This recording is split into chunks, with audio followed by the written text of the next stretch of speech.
মাফিয়াদের জঞ্জাল ৩ মাসে দূর করা অসম্ভব, অন্তর্বর্তী সরকারকে ব্যর্থ করতে চায় স্বৈরাচারের দোসররা, বলেছেন তারেক রহমান। রাষ্ট্র সংস্কারই প্রধান চ্যালেঞ্জ, জানিয়েছেন ডক্টর ইউনূস। ন্যায় বিচার, মানবাধিকার প্রতিষ্ঠার প্রত্যয়, সবাইকে ধৈর্য ধরার আহ্বান। শেখ হাসিনার কর্তৃত্ববাদ প্রতিষ্ঠায় অনুঘটক ছিল বিচার বিভাগ, মন্তব্য ইফতেখারুজ্জামানের। দেয়া হতো উন্নয়নের ভুল তথ্য, বলেছেন দেবপ্রিয়। একনায়কতন্ত্র অবসানে সংবিধান পরিবর্তনের তাগিদ বিশিষ্টজনদের, অন্তর্বর্তী সরকারের সেই এখতিয়ার নিয়ে প্রশ্ন অ্যাটর্নি জেনারেলের। দেখছিলেন ক্রাউন সিমেন্ট সংবাদ শিরোনাম, এবারে বিস্তারিত। বিএনপির ভারপ্রাপ্ত চেয়ারম্যান তারেক রহমান বলেছেন, অন্তর্বর্তী সরকারের পক্ষে ৩ মাসে জনগণের সব দাবি পূরণ করা সম্ভব নয়, কিন্তু সরকার পরিচালনায় অদক্ষতা জনগণ মেনে নেবে না। সরকারের ব্যর্থতা নিয়ে প্রশ্ন ওঠাও অন্যায্য নয়। অন্তর্বর্তী সরকার ব্যর্থ হলে গণতন্ত্র ব্যর্থ হবে বলে মন্তব্য করেন তারেক রহমান। বলেন, অন্তর্বর্তী সরকারকে ব্যর্থ করতে স্বৈরাচারের দোসররা নানা ষড়যন্ত্র করছে। আরও জানাচ্ছেন জাহাঙ্গীর আকন্দ। জাতীয়তাবাদী textile engineers association of Bangladesh জেটেবের দিনব্যাপী কাউন্সিলের সমাপনী অধিবেশনে প্রধান অতিথির বক্তব্যে বিএনপির ভারপ্রাপ্ত চেয়ারম্যান তারেক রহমান বলেন, জুলাই আগস্ট গণ অভ্যুত্থানে ৩০,০০০ মানুষকে নির্মমভাবে আহত করা হয়েছে, ২,০০০-এরও বেশি ছাত্র জনতাকে হত্যা করা হয়েছে। দেশের বিধ্বস্ত অবস্থায় দায়িত্ব নিয়েছে অন্তর্বর্তীকালীন সরকার। অন্তর্বর্তী সরকারের ৩ মাসে মাফিয়া সরকারের তৈরি করা ১৬ বছরের জঞ্জাল দূর করা সম্ভব নয়।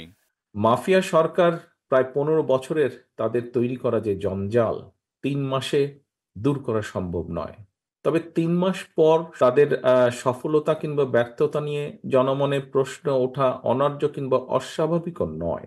জনগণের সকল দাবি হয়তো তাদের পক্ষে পূরণ সম্ভব নয়, কিন্তু সরকার পরিচালনায় যে অদক্ষতা পরিলক্ষিত হয়, যদি অদক্ষতা দেখতে পায় জনগণ, সেটাও কিন্তু জনগণ আবার সহজভাবে মেনে নেবে না। রাষ্ট্র মেরামতের কর্মযজ্ঞ সম্পাদন করতে গিয়ে অগ্রাধিকারের সেটিং যদি ভুল হয়, অর্থাৎ কোনটা প্রায়োরিটি দিবেন ওনারা, সেটা যদি ভুল হয়, তাহলে কিন্তু জনগণের কাছে সরকারের অদক্ষতা হিসাবেই কিন্তু এটি বিবেচিত হবে। জুলাই আগস্ট গণ অভ্যুত্থানে আহতরা হাসপাতাল থেকে যেভাবে রাজপথে নেমে এসেছে, সে দৃশ্য লজ্জার বলে মন্তব্য করেন তারেক রহমান। তিনি বলেন, অন্তর্বর্তীকালীন সরকারের কাজ হয়তো সবার কাছে সাফল্য বলে বিবেচিত হবে না, কিন্তু তাদের ব্যর্থতা মানেই সবার ব্যর্থতা। এই সরকারকে ব্যর্থ করে দিতে যে স্বৈরাচার ছিল, পলাতক যে স্বৈরাচার, তার এবং তাদের দোসররা কিন্তু বসে নেই। সেটা দেশের ভেতরেই হোক বা দেশের বাইরেই হোক, প্রশাসনের ভিতরেই হোক বা বাইরে হোক, ওরা কিন্তু ওত পেতে আছে যে কিভাবে এই অন্তর্বর্তীকালীন সরকারকে ব্যর্থ করে দেওয়া যায়।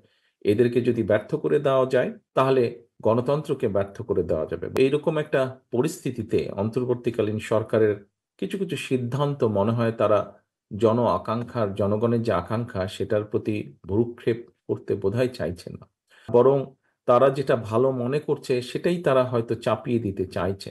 অনেক অপ্রাপ্তি থাকার পরেও জনগণ কিন্তু এখনো এই সরকারের উপর আস্থা রাখতে চাইছে, তারা আস্থা হারাতে চাইছে না। তবে একটা প্রশ্ন হচ্ছে, সরকার কি ঔদ জনগণের আস্থা রাখতে চায়? কারণ জনগণের সঙ্গে সরকারের আস্থার সম্পর্ক নিবিড় থাকলে ষড়যন্ত্রকারীরা কিন্তু তাদের ষড়যন্ত্রের ডালপালা বিস্তারের সুযোগ পাবে না। তারেক রহমান বলেন, বিএনপির ৩১ দফা কর্মসূচি সমৃদ্ধ বাংলাদেশ গড়ার ঐতিহাসিক সনদ, একটি ঐতিহাসিক সনদ। অনুষ্ঠানে বিএনপির মহাসচিব মির্জা ফখরুল ইসলাম আলমগীর বলেন, মানুষের মূল আকাঙ্ক্ষা গণতান্ত্রিক রাষ্ট্র, সরকারের উচিত মৌলিক সংস্কার করে দ্রুত নির্বাচন দেয়া। নির্বাচন কেন্দ্রিক যে সমস্ত সংস্কারগুলো আছে, সেই সংস্কারগুলো দ্রুত সম্পন্ন করতে হবে এবং আশা করব যে আমাদের নির্বাচন ব্যবস্থা, আমাদের প্রশাসন, নির্বাচন কেন্দ্রিক প্রশাসন, আইন শৃঙ্খলার ব্যবস্থা, বিচার ব্যবস্থা, এইগুলোর সংস্কারগুলো করেই আমাদেরকে অতি দ্রুত আমাদের নির্বাচনে যাওয়াটাই হবে এই দেশের মানুষের জন্য সবচেয়ে কল্যাণ। দেশ কঠিন সময় পার করছে উল্লেখ করে বিএনপি নেতারা বলেন, সতর্কতার সাথে এই সময়টা পাড়ি দিতে হবে। জাহাঙ্গীর আকন্দ, বাংলাভিশন, ঢাকা। অন্তর্বর্তীকালীন সরকারের প্রধান উপদেষ্টা ডক্টর মোহাম্মদ ইউনূস বলেছেন, আগামীর বাংলাদেশ হবে ন্যায় বিচার, মানবাধিকার ও বাকস্বাধীনতার। দারিদ্র্যশূন্য, বেকারত্বশূন্য ও শূন্য কার্বন নিঃসরণের লক্ষ্য অর্জনে সরকারের অঙ্গীকারের কথা জানিয়ে প্রধান উপদেষ্টা বলেন, আগামীর বাংলাদেশ হবে অন্তর্ভুক্তিমূলক। বিস্তারিত রকুনুজ্জামানের রিপোর্টে। শনিবার রাজধানীর প্যান প্যাসিফিক সোনারগাঁও হোটেলে বে অব বেঙ্গল কনভারসেশনে যোগ দেন অন্তর্বর্তীকালীন সরকারের প্রধান উপদেষ্টা ডক্টর মোহাম্মদ ইউনূস। অনুষ্ঠানে দেয়া বক্তব্যের শুরুতে প্রধান উপদেষ্টা জুলাই অভ্যুত্থানে ছাত্র শ্রমিক জনতার আত্মদানের কথা স্মরণ করেন। Let us pay respect to all those who sacrificed their lives, those who lost their limbs, eyes, and many physical capacities for the rest of their life. প্রধান উপদেষ্টা বলেন, জুলাই বিপ্লবের আকাঙ্ক্ষা অনুযায়ী ভবিষ্যতের বাংলাদেশ গঠিত হবে মানবাধিকার, বাকস্বাধীনতা, ন্যায় বিচার ও অন্তর্ভুক্তিমূলক। Voices of the entire nation, voices that have demanded change, voices that continue to push us all to build a future based on human rights, freedom of speech, justice, and inclusion. অন্তর্বর্তীকালীন সরকারের প্রধান উপদেষ্টা doctor Mohammad Yunus আরও বলেন, সামাজিক ন্যায় বিচার ও রাষ্ট্র সংস্কারই সরকারের প্রধান চ্যালেঞ্জ। তিনি এ সকল কাজের জন্য ধৈর্যের সাথে অপেক্ষা করতে দেশবাসীর প্রতি আহ্বান জানান। Working with the villagers, working with poor women, seeing their courage and being inspired by their strength. It is those experiences that taught me that every problem has a solution, maybe more than one solution, if we have the patience to pull it out from the problem itself. শূন্য carbon নিঃসরণ, দারিদ্র্য শূন্য এবং বেকারত্ব শূন্য সমাজ গঠনে 3 শূন্য অর্জনে সরকারের লক্ষ্যের কথাও বলেন প্রধান উপদেষ্টা। We need to create a world of 3 zeros. Zero net carbon emission, zero wealth concentration by introducing social business to solve people's problems rather than maximizing profit. Zero unemployment by turning young people into entrepreneurs. নীতি বিষয়ক এই সংলাপের আয়োজন করে বেসরকারি সংগঠন centre for government studies. Rokunuzzaman, Bangla vision, Dhaka. নির্বাচনী পারে অন্তর্বর্তী সরকারের সকল বিতর্কের অবসান ঘটাতে এমন দিক নির্দেশনা দিয়েছেন বিএনপি মহাসচিব মির্জা ফখরুল ইসলাম আলমগীর। বলেন, নির্বাচনের ধীরগতি ফ্যাসিস্টকে শক্তিশালী করছে। এদিকে নাগরিক ঐক্যের সভাপতি মাহমুদুর রহমান মান্না জানিয়েছেন, দেশ ক্লান্তিকালের মধ্য দিয়ে যাচ্ছে। গণ অভ্যুত্থানে আহতদের চিকিৎসায় ব্যর্থ অন্তর্বর্তী সরকার। রিপোর্ট ফারুক বাবুর। মজলুম জননেতা মাওলানা ভাসানীর ৪৮তম মৃত্যুবার্ষিকী উপলক্ষে কেন্দ্রীয় শহীদ মিনারে আলোচনা সভার আয়োজন করে ভাসানী অনুসারী পরিষদ। সবাই মাওলানা ভাসানীকে জাতীয়ভাবে স্মরণ করার দাবি জানান নেতারা। এদিকে দেশের সার্বভৌমত্ব হুমকির মুখে এমন আশঙ্কার কথা জানিয়েছেন গণতন্ত্র মঞ্চের নেতারা। তারা বলেন, ফ্যাসিস্ট শেখ হাসিনা ছাত্রদের খুন করে ভারতে পালিয়ে গিয়ে ষড়যন্ত্র চালিয়ে যাচ্ছে। আমাদের সন্তানদের খুন করে ক্ষমতায় থাকতে চেয়েছেন। ২০০০-এর কাছাকাছি ছাত্র শ্রমিক তরুণদের হত্যা করেছেন। শেষ দিন পর্যন্ত সেনাবাহিনী পুলিশ দিয়ে গুলি করতে চেয়েছেন। এখন বিদেশে গিয়ে ট্রাম্পের মিছিল নিয়ে, ট্রাম্পের ছবি নিয়ে মিছিল করে তিনি আবার পায়তারা করছেন কিভাবে বাংলাদেশ সম্পর্কে বিদেশে ভাবমূর্তি নষ্ট করবেন।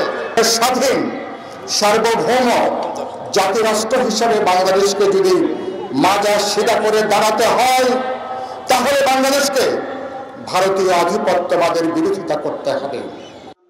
অন্তর্বর্তী সরকার দেশের রিজার্ভ ও ব্যাংকিং খাতে গতি ফিরিয়ে আনলেও অনেকাংশে তাদের ব্যর্থতা রয়েছে, এমনটা জানান নাগরিক ঐক্যের সভাপতি মাহমুদুর রহমান মান্না।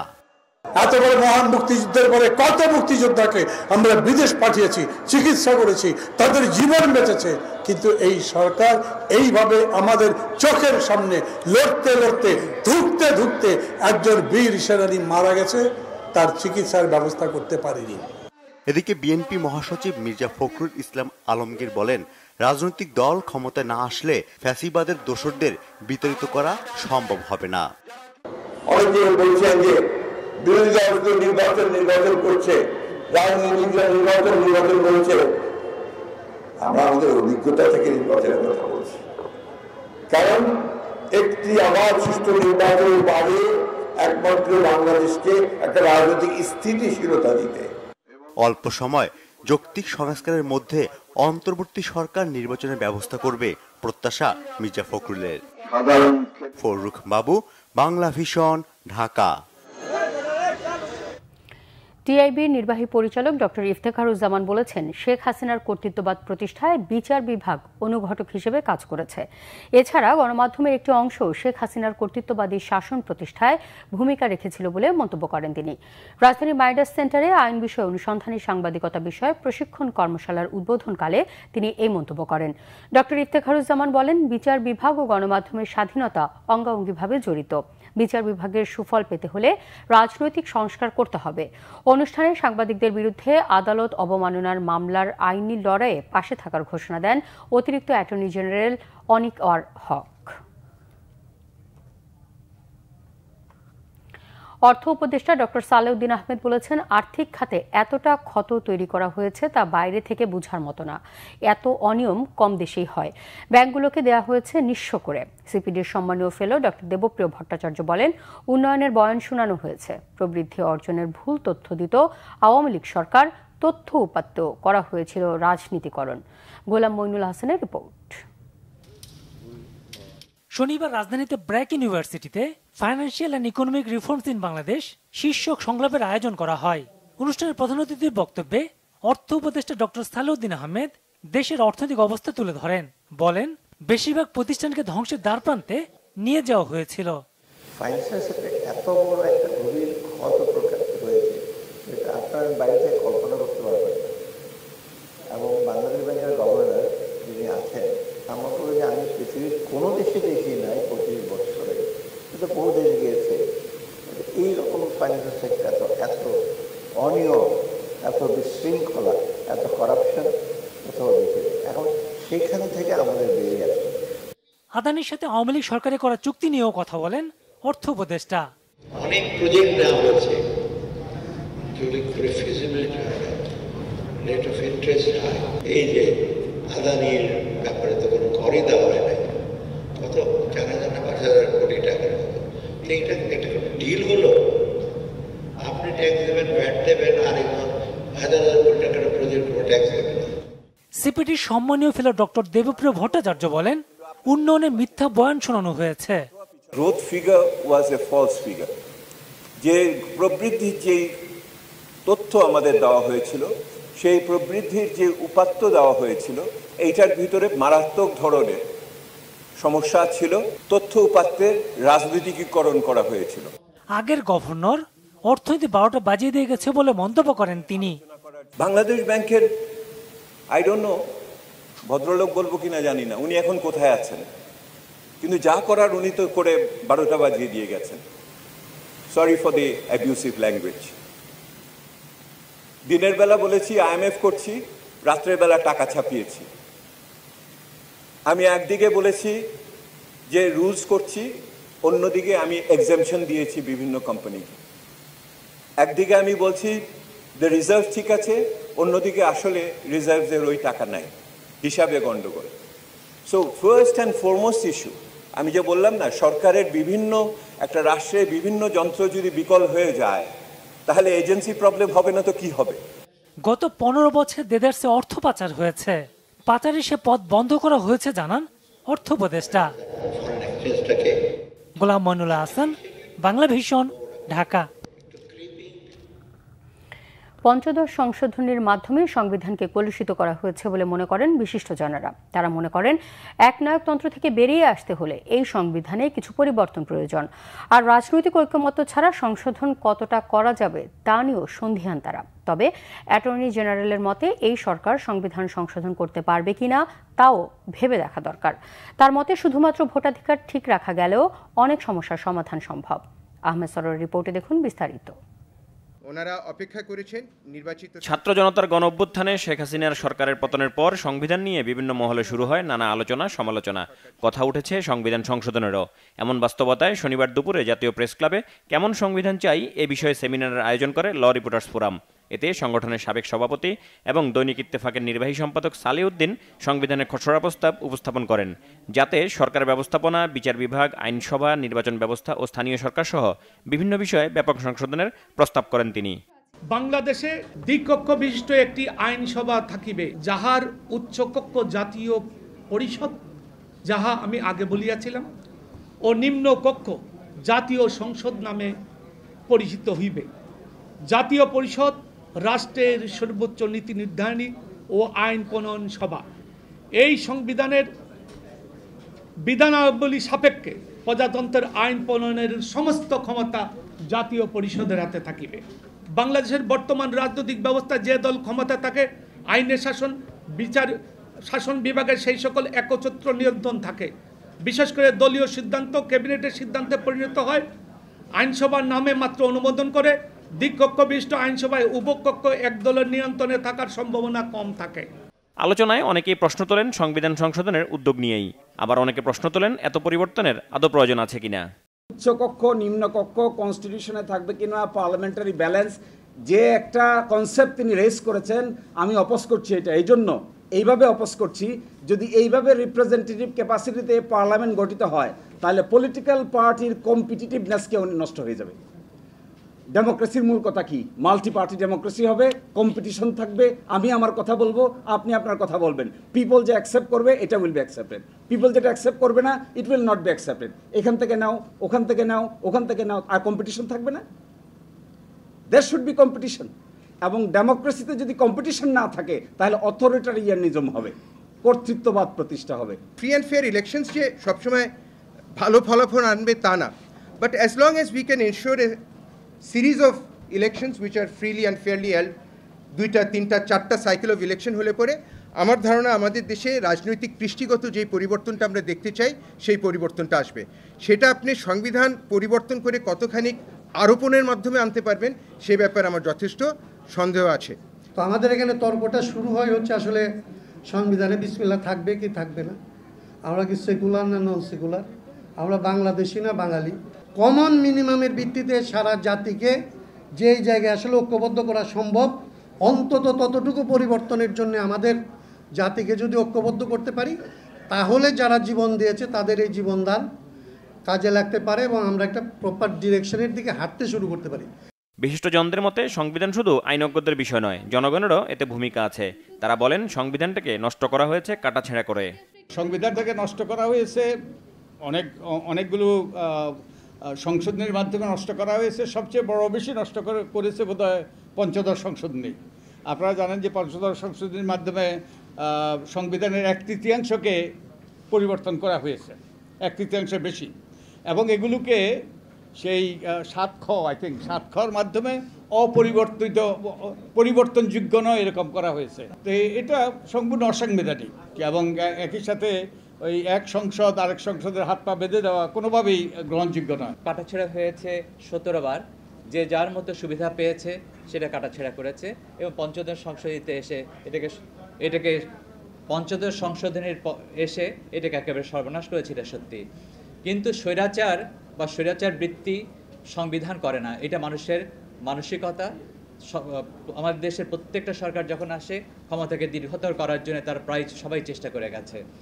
সমস্যাটা সেই সব শাসকের যারা স্বৈরাচার হয়েছে এই বইয়ের না। ডক্টর ইউনূসের প্রতি সবার যে রেসপেক্ট, শ্রদ্ধা, আস্থা, সেইটাকে কাজে লাগানোর জন্য এটা একটা দারুণ সুযোগ যে একটা সর্বদলীয় কনফারেন্স করে সেখানেই একটা সমঝোতা তৈরি করা হোক এবং সেই সমঝোতার ভিত্তিতে সংবিধানের ভবিষ্যৎ পথরেখা নির্ধারণ করা হোক। পঞ্চদশ সংশোধনী বাতিল ছাড়া সংবিধানকে গণতান্ত্রিক চেহারায় ফিরিয়ে আনা সম্ভব নয় বলে মনে করেন আলোচকরা।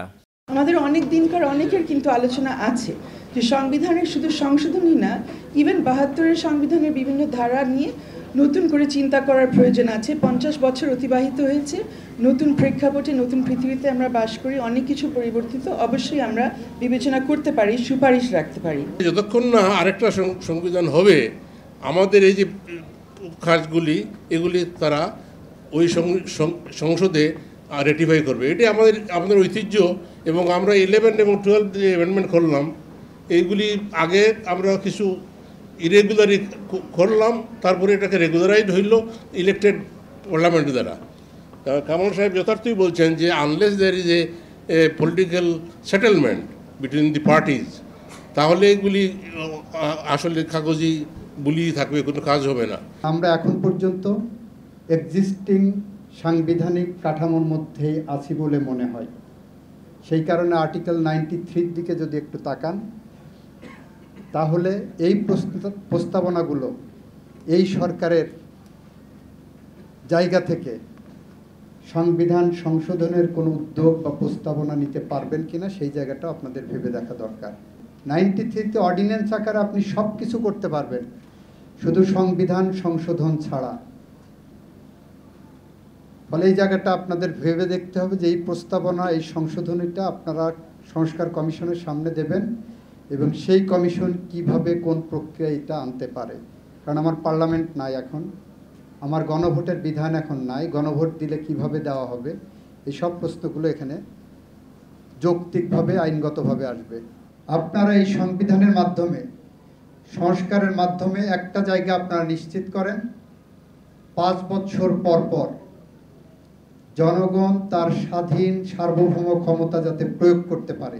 সেখানে যদি নিশ্চয়তা প্রদান না করা হয়, আপনি যতভাবে প্রতিষ্ঠানকে ঢেলে সাজান না কেন, কোনো প্রতিষ্ঠানই ঠিক ওইভাবে কাজ করবে না। সংবিধান ঠিকমতো লেখা না হলে কাউকে জবাবদিহিতার আওতায় আনা যাবে না উল্লেখ করে আলোচকরা বলেন, নিষ্ঠাবান না হলে পরিবর্তন বা সংশোধন যাই করা হোক না কেন কোনো কাজ হবে না। আহমেদ সরওয়ার, বাংলা ভিশন, ঢাকা।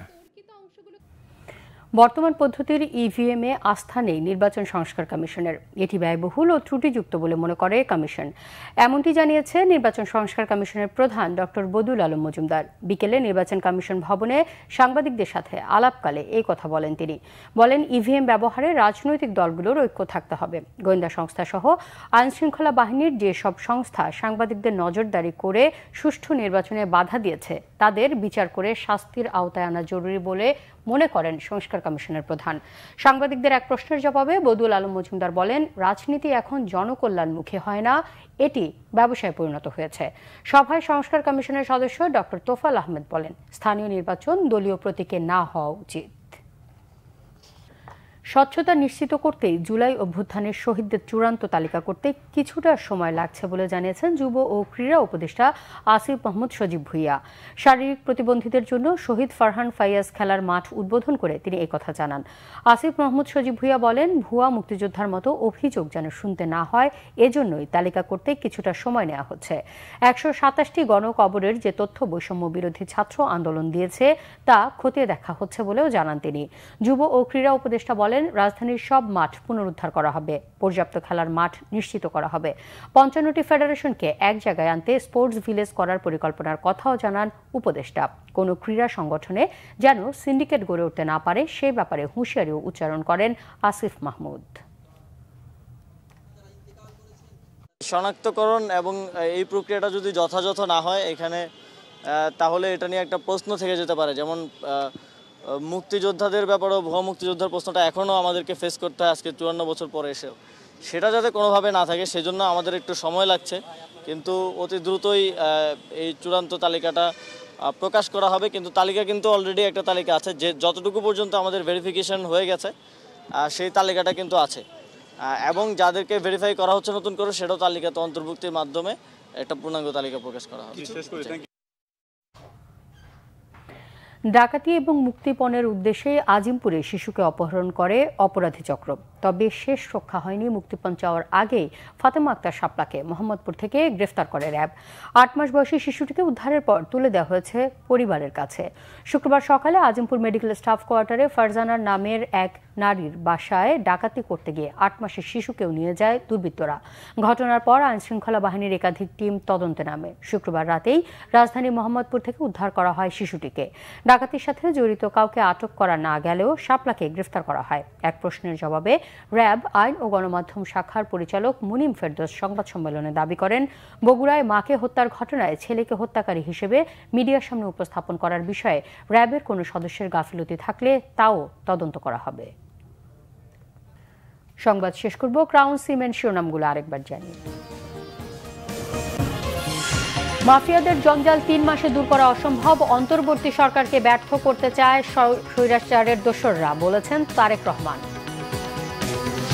রাষ্ট্র সংস্কারী প্রধান চ্যালেঞ্জ, জানিয়েছেন ডক্টর ইউনূস। ন্যায় বিচার মানবাধিকার প্রতিষ্ঠার প্রত্যয়, সবাইকে ধৈর্য ধরার আহ্বান। শেখ হাসিনার কর্তৃত্ববাদ প্রতিষ্ঠায় অনুঘটক ছিল বিচার বিভাগ, মন্তব্য ইফতেখারুজ্জামানের। দেয়া হতো উন্নয়নের ভুল তথ্য, বলেছেন দেবপ্রিয়। একনায়কতন্ত্র অবসানে সংবিধান পরিবর্তনের তাগিদ বিশিষ্টজনদের, অন্তর্বর্তী সরকারের সেই এখতিয়ার নিয়ে প্রশ্ন অ্যাটর্নি জেনারেলের।